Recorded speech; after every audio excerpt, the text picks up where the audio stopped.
A widow's past act of kindness unexpectedly returns to her doorstep in the most dangerous moment of her life, but what begins as a debt repaid soon turns into something far greater and more dangerous than she ever imagined.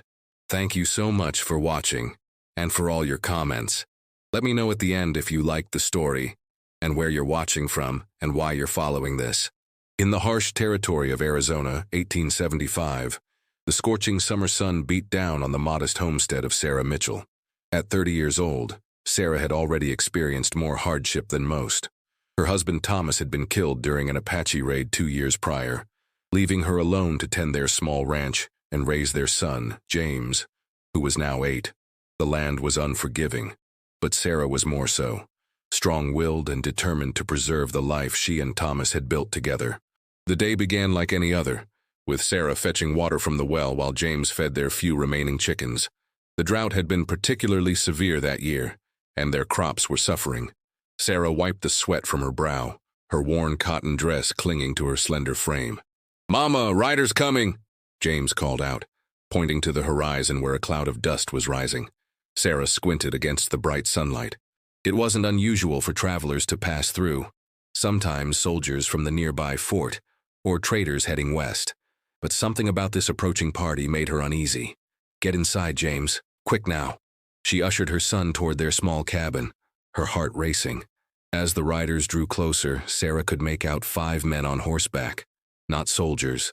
Their clothes were too ragged, their demeanor too unpredictable. Drifters, most likely. The kind that had become all too common in these parts since the war ended. The leader, a tall man with a weathered face and cold eyes, reined his horse to a stop in front of Sarah's porch. His gaze traveled slowly over the modest homestead, then settled on Sarah herself. "Ma'am," he tipped his hat with mock courtesy. "Name's Wade Thornton. My boys and I have been riding hard. Could use some water and whatever food you might spare." Sarah stood her ground, one hand on the rifle she kept by the door. "There's a stream half a mile east and Fort Benson is just a day's ride. I suggest you continue on your way." Thornton's smile faded. "That ain't very neighborly now, is it? We ain't asking for much." His eyes narrowed. "Besides, it's dangerous for a woman alone out here.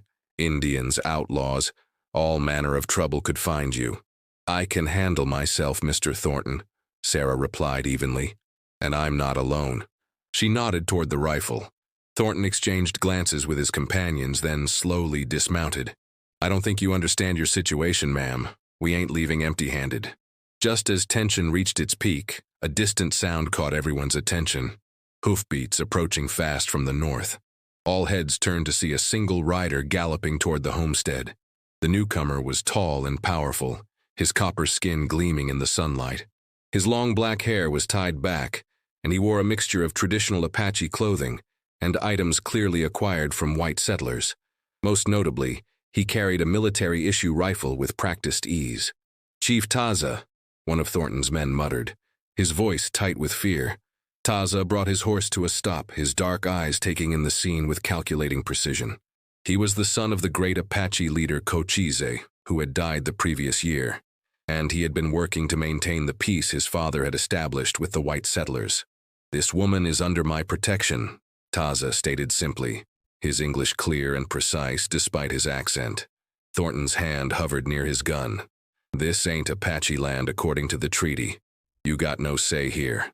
"The treaty says many things," Taza replied calmly, "but some truths exist beyond paper words."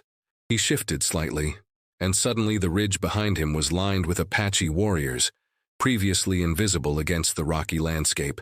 Thornton paled visibly. "We meant no harm, just looking for supplies." "Then look elsewhere," Taza commanded. After a tense moment, Thornton and his men mounted their horses and rode away, casting dark glances back at the homestead. When they were gone, Sarah turned to Taza, her expression a mixture of gratitude and wariness. "Thank you, but why would you say I'm under your protection?" Taza dismounted, keeping a respectful distance. "Because you saved my life once, Sarah Mitchell, and Apache do not forget their debts." Sarah stared at him in disbelief. "I've never—" But then recognition dawned in her eyes. "The wounded man by the creek. 3 winters ago. That was you." Taza nodded. "You found me with a soldier's bullet in my side. You could have alerted the army. Instead, you removed the bullet and gave me shelter until I could ride again. I didn't know who you were, Sarah admitted. I just saw a man who needed help. Which makes your kindness even more valuable, Taza replied. Now I return that kindness. Those men will come back. They are like coyotes. They have tasted potential prey and will not easily forget. Sarah's face hardened. I can defend what's mine. Perhaps, Taza acknowledged, but you should not have to do so alone. He gestured toward the warriors on the ridge who were now dispersing.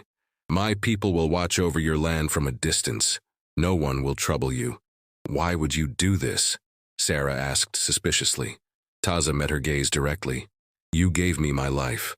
According to my ways, I owe you a life in return. Sarah was speechless as Taza mounted his horse and prepared to leave. I will return in 3 days' time, he said, to ensure all is well. As he rode away, Sarah remained on her porch, watching his retreating figure. James emerged from the cabin and stood beside her. Mama, was that really an Apache chief? He asked, eyes wide with wonder. Sarah put her arm around her son's shoulders, her mind racing with the implications of what had just occurred. Yes, James, she replied quietly, and I believe our lives are about to change in ways we never expected. 3 days passed quickly, as Sarah contemplated Taza's promise to return. She had shared nothing of their history with James, simply explaining that the Apache chief was ensuring their safety. Though she appreciated Taza's intervention with Thornton and his men, Sarah remained uncertain about accepting ongoing protection. The neighboring homesteaders already viewed her with suspicion for maintaining her ranch alone after Thomas's death. An alliance with the Apache would only intensify their prejudice. The morning Taza was expected to return, Sarah woke before dawn. She dressed with unusual care, selecting her best dress, faded blue cotton but clean and mended, and pinned her hair neatly. She told herself it was merely a matter of respect for a visitor, nothing more. James noticed immediately. You look pretty, Mama, he said as they ate breakfast. Sarah felt her cheeks warm. Thank you, sweetheart. Now finish your porridge and get started on your chores. By mid-morning, Sarah spotted Taza approaching. This time, he was not alone. An older Apache man accompanied him, along with 2 pack horses laden with supplies. The chief returns, James called excitedly, running toward the house from the chicken coop. Sarah stepped onto the porch, wiping her hands on her apron, her heart inexplicably racing. Taza dismounted with fluid grace and approached, stopping at a respectful distance. The sunlight highlighted the strong lines of his face, his expression serious but not unfriendly. Sarah Mitchell, he greeted her formally. My people and I have observed your struggle with the dry season. We bring offerings. Sarah's pride bristled slightly. We're managing just fine. The older man who had accompanied Taza snorted softly, muttering something in Apache. Nahilzai says a proud woman often goes hungry. Taza translated, a hint of amusement in his eyes. He is our medicine man and very wise about human nature. Sarah couldn't help but smile. Tell Nahilzai that a proud woman also maintains her dignity. Taza relayed her words, and the old man laughed appreciatively, his weathered face crinkling. Nevertheless, Taza continued, these are not gifts of charity but of respect. We have brought dried meat, corn, beans, and herbs that grow in the high canyons where your people do not go. Also seeds that thrive even when water is scarce. He paused. And there is something else. At his signal, Nahilzai led forward another horse that had been waiting in the shadows of a nearby oak. It was a beautiful pinto mare with intelligent eyes. This is Leanna, flower that survives winter. She is for your son. James's eyes widened with disbelief and joy. Since their old workhorse had died the previous winter, they had struggled with farming tasks. I can't accept such a valuable gift, Sarah protested. It is not a gift, Taza corrected her firmly. It is exchange. You gave me my life. I provide protection and resources to sustain yours. Seeing Sarah's continued hesitation, Taza softened his approach. Your son needs to learn to ride properly. A boy his age in my tribe would already be skilled with horses. James looked up at his mother pleadingly. Please, Mama, I'll take the best care of her, I promise. Sarah sighed, recognizing when she was outnumbered. Very well. But this doesn't mean. It means only what you allow it to mean. Taza interrupted gently. Nothing more. While James was led away by Nahilzai to become acquainted with his new horse, Sarah and Taza walked toward the struggling cornfield. Your land suffers, Taza observed. The white man's way of farming fights against the desert instead of working with it. And I suppose you know better? Sarah challenged, though without hostility. For thousands of years my people have cultivated this harsh land, Taza replied. We plant differently. We understand which plants protect others, which attract helpful insects, which repel harmful ones. Sarah considered this. My husband learned farming in Pennsylvania. Different soil, different rain. She sighed. I've been following his methods, but they're failing here. I could show you our ways, Taza offered. Not to replace your knowledge, but to add to it. Their conversation was interrupted by a distant gunshot. Both turned sharply toward the sound. Get James inside, Taza ordered, his demeanor instantly changing from conversational to alert. Sarah ran toward where James was still admiring his new horse, Nahilzai already hurrying the boy toward the cabin. Once James was safely inside, Sarah grabbed her rifle from beside the door and returned to where Taza stood scanning the horizon. You should also seek shelter, he told her. This is my land, she replied firmly, checking that her rifle was loaded. I don't hide when it's threatened. A smile flickered briefly across Taza's face. You would have made a formidable Apache woman. Before Sarah could respond, riders appeared in the distance. Thornton and his men, plus several others. I thought your warriors were watching my land, Sarah said accusingly. They are, Taza confirmed. But they would not engage unless there was direct threat. These men have not yet shown their intentions. As the riders approached, Sarah could see that Thornton had assembled nearly a dozen men. They stopped about 50 yards from the house, spreading out in an intimidating line. Well, well, Thornton called out. Looks like the rumors are true. The widow Mitchell's taken up with savages. Leave my property, Thornton, Sarah called back, her rifle ready but not yet aimed. This has gone beyond you, ma'am, Thornton replied. Folks in town are mighty concerned about Apache coming and going so freely. Makes them nervous considering the history. The history of broken treaties by your government? Taza interjected calmly. Thornton spat on the ground. The history of good settlers being massacred. Now I'm being reasonable here. All we want is for you, Chief, he said the word mockingly, to clear out and stay clear. This ain't reservation land. And if I refuse? Taza asked. Then we'll consider this ranch a threat to community safety, Thornton answered ominously. Might need to take matters into our own hands. Sarah stepped forward. You're threatening a widow and her child? Is that who you are, Thornton? I'm protecting civilization, ma'am. Something your late husband would have understood. The mention of Thomas made Sarah's blood boil. Don't you dare speak of my husband. He was twice the man you are. Thornton's face darkened. You've got one day to send your Apache friends packing. After that, we're coming back, and not for a friendly chat. He wheeled his horse around. One day, Mrs. Mitchell. As the men rode away, Sarah's hands began to tremble. Not from fear, but from rage. They have no right, she said through clenched teeth. They believe they have every right, Taza replied. That is the danger. Sarah turned to face him. I won't ask you to leave. That would be giving in to their threats and prejudice. If I stay, they will return with more men, Taza said pragmatically. Perhaps soldiers. Then what do we do? Taza looked toward the cabin where Nahilzai stood guard with James. We prepare.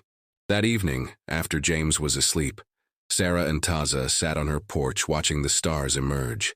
Nahilzai had departed to bring word to their people, but Taza had remained. Why did you really come back? Sarah asked suddenly. It can't just be about repaying a debt. Taza was silent for a long moment. My father, Cochise, believed peace was possible between our peoples. Before he died, he asked me to continue his work. He looked at her directly. When I found you helping a wounded Apache warrior, me, without knowing who I was, I saw proof that my father was right. One person's kindness doesn't change the world, Sarah said softly, but it can change a heart, Taza replied. And hearts change the world, one at a time. Sarah felt something shift inside her, a wall beginning to crumble. They'll come back tomorrow, and they won't come alone. I know, Taza said simply. Are you afraid? She asked. Taza considered her question seriously. I fear not for myself, but for what will be lost if men like Thornton succeed. The possibility of two peoples finding a way to share this land in peace. As the night deepened around them, Sarah realized that whatever happened tomorrow would forever alter the course of her life, and perhaps many others as well. Dawn broke with an ominous stillness. Sarah had barely slept, her mind racing with preparations and possibilities. Taza had left shortly after their conversation, promising to return before Thornton and his men. She had spent the night moving essential supplies into the root cellar, a small space beneath the cabin floor that could serve as a shelter if needed. James sensed the tension but showed remarkable composure for an 8-year-old boy. Are we going to fight, Mama? He asked as they ate a hurried breakfast. Sarah hesitated, unsure how to explain the complexity of their situation. We're going to stand our ground, she finally answered, but fighting is the last thing we want. Pa always said a Mitchell never backs down from bullies, James declared with childish conviction. Sarah smoothed his unruly brown hair. That's right, but your pa also taught us to be smart about our battles. After breakfast, Sarah checked her ammunition supply, woefully inadequate if it came to a prolonged confrontation. She had just finished when she heard the approaching hoofbeats. Rushing to the window, she exhaled with relief when she saw it was Taza, along with 6 Apache warriors. Sarah stepped onto the porch as they dismounted. Taza approached while the others remained with their horses, alert and watchful. You came back, Sarah said, unable to keep the relief from her voice. I said I would, Taza replied simply. His eyes studied her face. You did not believe me?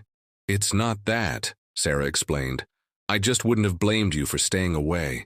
This isn't your fight. When a man threatens a woman for speaking to me, it becomes my fight, Taza stated. But there is more at stake here than pride. He motioned for one of his warriors to approach. The man carried what appeared to be a document in a leather case. This is Running Fox, Taza introduced him. He was educated at the white man's school in Santa Fe. He understands your laws better than most of your own people. Running Fox, a younger man with intelligent eyes and a serious demeanor, bowed slightly. Mrs. Mitchell, he greeted her in perfect English. Chief Taza asked me to explain something important to you. He unrolled the document, a map, Sarah realized, and spread it on the porch railing. This is the Treaty of Camp Grant signed 3 years ago, Running Fox explained. It established boundaries for Apache movement and settlement. His finger traced a line on the map. Your ranch sits here just outside the boundary line. Sarah frowned, not understanding the significance. So Thornton was right? This isn't Apache land? Not precisely, Running Fox continued. There is an addendum to the treaty, often overlooked. It guarantees safe passage for Apache people along this route. His finger traced a line that clearly crossed through a corner of Sarah's property, which was a traditional path to sacred grounds, long before any boundaries were drawn. So you have a legal right to be here, Sarah said slowly, beginning to understand. Taza nodded. The treaty recognizes our right to travel this ancient path. When Thornton threatens you for allowing us this passage, he violates not only moral principles, but also the law of his own government. Sarah's expression hardened with determination. Then we have even more reason to stand firm. As midday approached, Taza's warriors took strategic positions around the property, staying partially concealed to avoid appearing as an aggressive force. Sarah kept James close, explaining that he should be ready to hide in the root cellar if she gave the signal. Taza remained on the porch with Sarah, his calm presence both reassuring and unsettling. There was an intensity about him that she had not fully appreciated before, a quiet power that seemed to emanate from within. Tell me about your husband, Taza said unexpectedly as they waited. The request surprised Sarah, but she found herself answering. Thomas was kind, hard-working. He had a vision for this land, not just surviving on it but making it thrive. She smiled sadly. He never gave up, even when others said this ground was too harsh for farming. A man of determination, Taza observed, like his son and his wife. What about your wife? Sarah asked, then immediately regretted her presumption. I'm sorry, I shouldn't. I am not married, Taza replied evenly. A chief's marriage is as much about alliances as it is about the heart. I have not yet found a path that serves both. Before Sarah could respond, they heard the distant rumble of approaching riders. Many more than before. "James," Sarah called urgently. "Inside, now." As her son reluctantly obeyed, Sarah gripped her rifle tighter. Taza's warriors melted further into their concealed positions, ready but not visible from a distance. At least 20 riders approached, Thornton at their head. Sarah recognized several faces from town. The blacksmith, a couple of ranchers, even the deputy sheriff. They were not professional soldiers, but angry, determined men, whipped into a frenzy by fear and prejudice. "This is your final warning, Mrs. Mitchell," Thornton shouted as they reined to a stop at a distance. "Send the Apache packing and come with us to town, or we'll consider this ranch hostile territory." Sarah stepped forward, her rifle lowered but ready. "You have no authority here, Thornton. This is my land, guaranteed by law." "Laws change when it comes to Indian sympathizers," the deputy called out. "For your own safety, ma'am." Taza moved to stand beside Sarah, his presence commanding attention. "This woman has broken no law. I stand on ground that my people have legal right to cross according to the Treaty of Camp Grant." Murmurs rippled through the gathered men. The deputy looked uncertain. "He's lying," Thornton spat. "There's no such provision." "Actually, there is," came a new voice from behind the gathered mob. The men parted as a rider approached, a tall man in an army uniform with captain's insignia. Behind him rode a small detachment of soldiers. "Captain Burke," the deputy acknowledged, suddenly less confident. Captain Burke surveyed the scene with obvious disapproval. "Would someone care to explain why 20 armed men are threatening a widow's ranch?" Thornton stepped forward.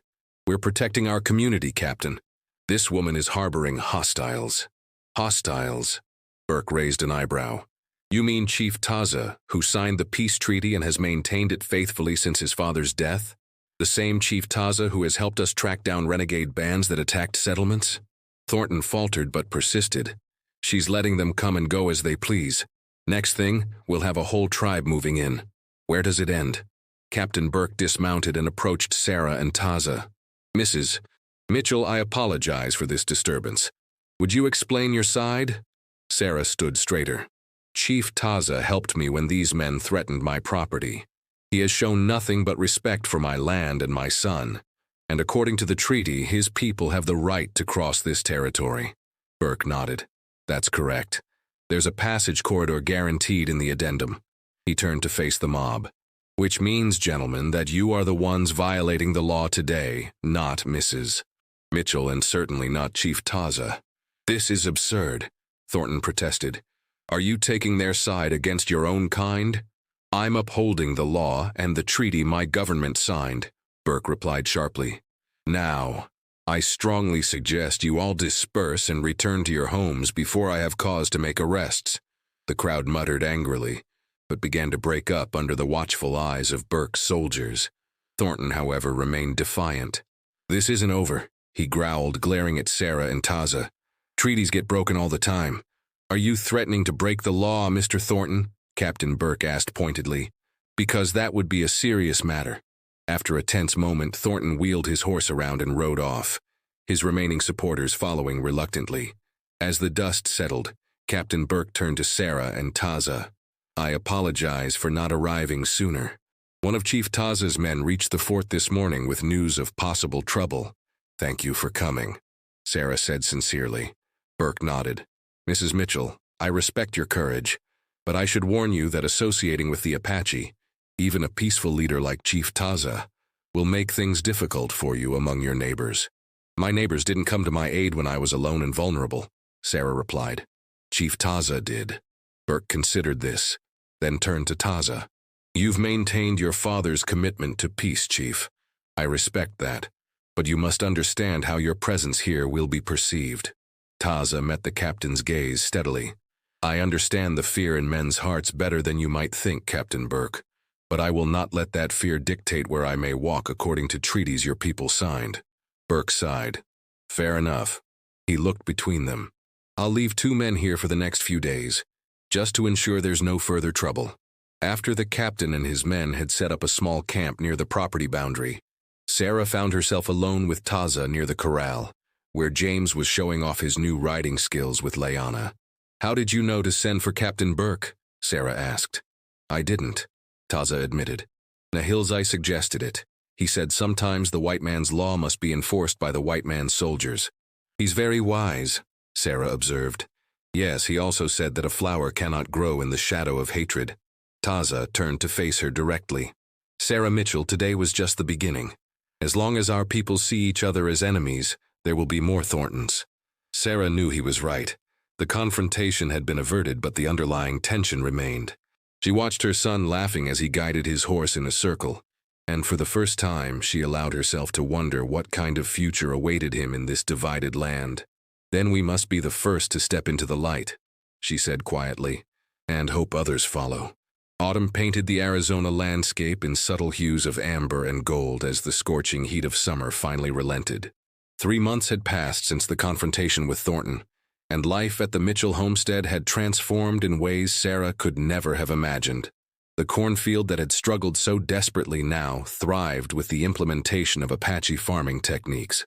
Taza had shown her how to create small berms that captured precious rainwater, and how to plant complementary crops together to strengthen each other. The beans climbed the cornstalks while squash spread below, creating natural shade that reduced water evaporation from the soil. Traditional irrigation channels, carefully engineered to maximize every drop of water, crisscrossed the fields. Sarah stood at the edge of her land, surveying the fruits of this shared knowledge with satisfaction. James was nearby, practicing with a small bow that Running Fox had crafted for him. The boy's skill with the weapon was improving daily, as was his horsemanship. Lyanna had become his inseparable companion. "Your son learns quickly," observed a now familiar voice behind her. Sarah turned to find Taza approaching, his expression thoughtful as he watched James. "He has a good teacher," she replied with a smile. Taza's visits had become regular, sometimes with other Apache, sometimes alone. Each time he brought knowledge, assistance, or simply conversation that Sarah had not realized how deeply she missed until it was present in her life again. "The harvest will be plentiful this year," Taza noted, looking over the fields. "You have applied our methods with great skill." "I had a good teacher as well," Sarah echoed, meeting his eyes. A comfortable silence fell between them, filled with unspoken thoughts. These moments had become increasingly common, times when words seemed inadequate for the understanding that was growing between them. Their peaceful reflection was interrupted by the sound of approaching horses. Both tensed instinctively, memories of Thornton's threat still fresh. But as the riders came into view, Sarah recognized Captain Burke alongside a man in civilian clothes carrying a leather portfolio. "Mrs. Mitchell," Burke called in greeting as they dismounted. "Chief Taza, good to see you both." Sarah approached, wiping her hands on her apron. "Captain, what brings you out this way?" "This is Mr. Ellsworth from the Bureau of Indian Affairs," Burke introduced his companion. "He has a proposition that I believe might interest you both." Ellsworth, a thin man with spectacles and a surprisingly kind smile, stepped forward. "Mrs. Mitchell, Chief Taza, I've heard a great deal about the unique situation here." "Situation?" Sarah questioned, immediately defensive. "Forgive me, poor choice of words," Ellsworth amended. "I meant the cooperation between you. It's quite remarkable, especially given recent history in the territory." Taza regarded the man cautiously. "What does the Bureau want with us?" Ellsworth opened his portfolio and removed several documents. "The government is establishing a new program, experimental I should say, to foster better relations between settlers and native tribes. Trading posts that serve as neutral grounds for commerce and cultural exchange." "And what does this have to do with us?" Sarah asked, though she was beginning to understand. "Your land sits at a critical junction, the edge of Apache territory, along their protected passage route, yet accessible to settlers," Ellsworth explained. "We're proposing to establish one of these trading posts here, with you and Chief Taza as joint administrators." Sarah and Taza exchanged surprised glances. "The government would provide funds to construct the necessary buildings," Ellsworth continued.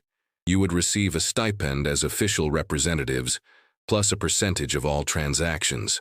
"And what would we be expected to do in return?" Taza asked pointedly.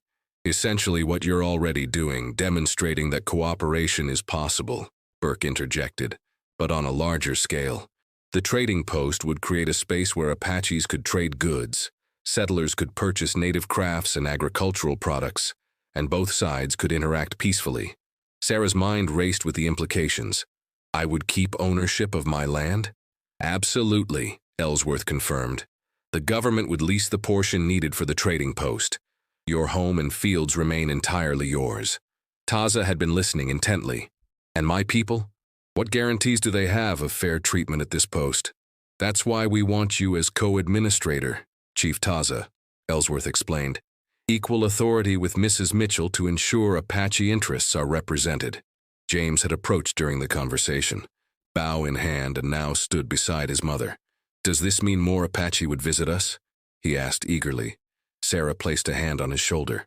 It would mean many changes, James. There's something else you should know, Captain Burke added, his tone more serious. Thornton and some others have filed a petition to have your land declared abandoned due to your husband's death. It's a spurious claim, but it's gaining some support in certain circles. Sarah stiffened. They can't do that. I have the deed.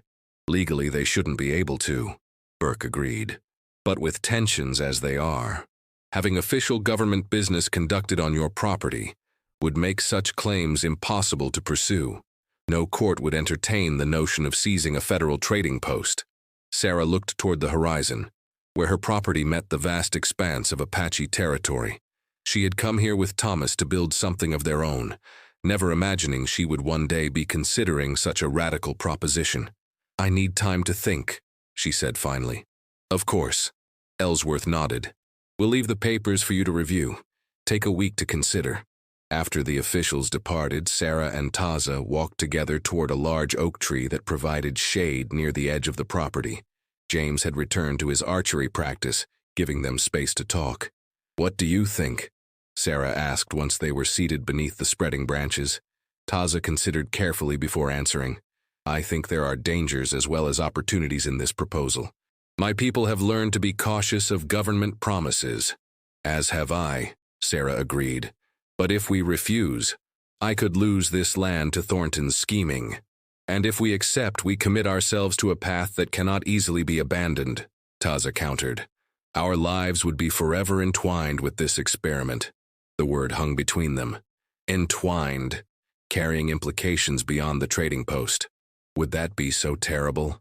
Sarah asked softly, meeting his gaze directly. Taza's expression remained serious, but his eyes softened. No, not terrible at all. But I must think of my people as you must think of your son. James adores you, Sarah pointed out. He speaks of nothing else but the Apache ways you've taught him. And how would other children treat him if his mother were known to be in partnership with an Apache chief? Taza asked. How would other Apache view a chief who spends so much time among the white settlers? Sarah sighed, acknowledging the complexity. So we're back where we began, caught between two worlds that don't want to understand each other. Perhaps, Taza replied, or perhaps we are precisely where we need to be to begin changing that. Over the following days, Sarah contemplated the proposal from every angle. She discussed it with James, who was enthusiastically in favor, seeing only adventure and new friends. She reread the documents carefully, searching for hidden traps or obligations. On the morning of the 7th day, she heard the now familiar sound of Taza's horse approaching. She stepped onto the porch to greet him, having reached her decision during the long night. Taza dismounted and approached, his expression revealing he too had come to a conclusion. I've been thinking. They both began simultaneously, then laughed. Ladies first, Taza offered with a small smile. Sarah took a deep breath. I want to accept the proposal, not just for the security it offers, but because I believe in what we could build here, a place where people learn to see beyond their differences. Relief washed over Taza's face. I have reached the same conclusion. It will not be easy, but few worthwhile paths are. There will be resistance, Sarah acknowledged, from both sides. Yes, Taza agreed, but we have already faced down armed men together. What are a few more obstacles? His confidence bolstered her own. Then we're agreed. We'll tell Ellsworth yes? Taza nodded, then hesitated, seeming to wrestle with something more. Finally he spoke. Sarah Mitchell, There is something I must say before we commit to this path together. The seriousness of his tone made Sarah's heart beat faster. Yes? In my culture, it is believed that when two lives are repeatedly drawn together despite obstacles, it is not mere coincidence but the work of greater forces. His dark eyes held hers steadily. I believe our meeting, first by the creek when I was wounded, then again when you needed protection, was such a design. Sarah felt warmth spread through her chest. What are you saying, Taza? I am saying that while this trading post gives us a reason to work together that the world will understand, I believe we were meant to find each other for reasons beyond politics or commerce. He took a step closer. I am saying that the debt of life I owe you has become something far more precious to me. Sarah's breath caught. In all her imaginings of what her life might become after Thomas, she had never envisioned this possibility. This proud, honorable man standing before her, offering not just alliance but something deeper. There would be consequences, she whispered, though her heart was already answering. Many, he agreed, but we would face them together, as we have faced all else. James's voice called from inside the cabin, breaking the moment. Mama, is Chief Taza here? I want to show him my new trick with the bow. They both smiled. The spell momentarily lifted. We should answer Ellsworth first, Sarah said practically. One step at a time. Taza nodded in agreement. Wise counsel. But know this, Sarah Mitchell. Whatever path we walk, whatever trading post we build, my heart has already made its choice. As James burst from the cabin, bow in hand and excitement on his face, Sarah watched the boy run to Taza, who knelt to examine the bow with genuine interest. In that moment, she saw not just the present, but a possible future, one where boundaries between peoples might blur and new understandings might grow. It would not be easy. Nothing worth building ever was. But as the Arizona sun bathed the three of them in golden light, Sarah knew with certainty that the life debt Taza had once declared had transformed into something far more meaningful, a bond that might, in its own small way, help heal the divisions of a fractured land. One step at a time, she repeated softly to herself, and for the first time since Thomas's death, those steps seemed to be leading not just away from loss, but toward hope.